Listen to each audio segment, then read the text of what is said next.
entonces isto é un tema complicado. Eu dúas ou tres ideas moi rápidas. A primeira é un agradecemento fai prácticamente un ano, un poquinho máis adiante.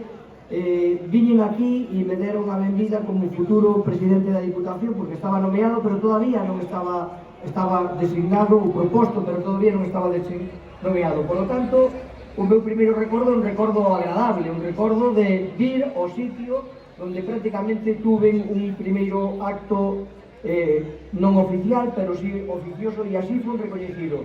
O meu compromiso e o da corporación que represento foi estar con Valdeorras, e o fixemos público na investidura. No seu momento fixemos algo que creo que é novedoso, que é ter unha oficina da delegación da Diputación aquí e vir periódicamente para atender a esta comarca que tanto aporta a Ourense, a provincia de Ourense. Hoxe estamos nun acto absolutamente relevante, 25 edicións da festa do viño, da feira do viño de Valdeorras, unha feira que efectivamente está madura, unha feira que con 25 anos